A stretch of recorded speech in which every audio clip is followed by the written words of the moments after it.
यवतमाल जिले के दिग्रस की रामदास आठवले मागासवर्गीय सहकारी सूत गिरनी का धागा अब अंतर्राष्ट्रीय बाजार तक पहुंच गया है। बेहतर गुणवत्ता के चलते चीन में इसकी मांग बढ़ी है और पहली बार समुद्री मार्ग से धागे की खेप विदेश भेजी गई है।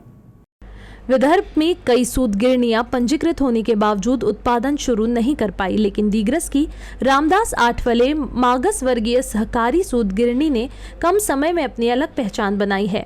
साल 2019 में पंजीकृत हुई इस सूत गिरनी ने साल 2025 में उत्पादन शुरू किया और अब उच्च गुणवत्ता वाले धागे के उत्पादन के लिए जानी जाती है। सूत गिरनी का धागा अपनी बेहतर गुणवत्ता के कारण अब सीधे चीन के बाजार तक पहुंच गया है। समुद्री मार्ग से धागे की पहली खेप विदेश रवाना की गई है। सूत गिरनी की स्थापना के दौरान कोरोना महामारी के कारण काम प्रभावित हुआ था, लेकिन इसके बावजूद प्रबंधन ने काम जारी रखा और 4 साल के भीतर उत्पादन शुरू करने में सफल रही। सूत गिरनी के अध्यक्ष महेंद्र मानकर ने बताया कि उच्च गुणवत्ता वाला धागा तैयार करने में संचालक मंडल, मैनेजिंग डायरेक्टर, विशेषज्ञ टीम, आधुनिक मशीनरी और कर्मचारियों का महत्वपूर्ण योगदान रहा है। यवतमाळ जिल्हा हा पांढऱ्या सोन्याचा जिल्हा म्हणून ओळखला जातो।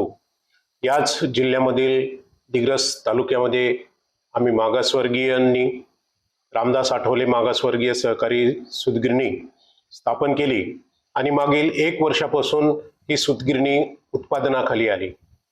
सूतगिरणीच्या उच्च प्रतीच्या धाग्यामुळे आज सूतगिरणीचा धागा निर्यात होत आहे। ही बाब आमच्यासाठी नाही तर दिग्रस तालुक्यांसाठी व जिल्ह्यासाठी अभिमानास्पद बाब आहे। या सूतगिरणीच्या निर्मितीसाठी राज्याचे मुख्यमंत्री माननीय देवेंद्रजी फडणवीस साहेब, तसेच देशाचे केंद्रीय मंत्री रामदासजी आठवले साहेब व यवतमाळ जिल्ह्याचे पालकमंत्री आदरणीय संजीवभाऊ राठोड यांच्या मदतीमुळेच आम्ही ही गिरणी स्थापन करू शकलो, उत्पादनाखाली आणू शकलो।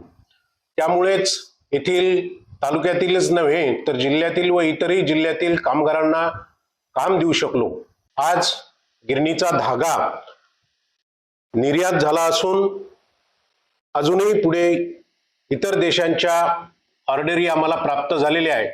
आज गिरणी 16,400 चात्यांची आहे, परंतु थोड्या काही कालावधीतच ही 25,000 चात्यांची तयार करून दिग्रस तालुक्यातीलच नाही तर जिल्ह्यातील जास्तीत जास्त कामगारांना रोजगार देण्याचा आमचा मानस आहे।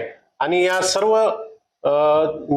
धागा निर्यात होण्यासाठी या गिरणीचे कामगार, तांत्रिक कर्मचारी, जनरल मॅनेजर तसेच गिरणीचे सर्व संचालक यांच्या सहकार्य व मदतीमुळेच आम्ही हे शक्य करू शकलो। धन्यवाद।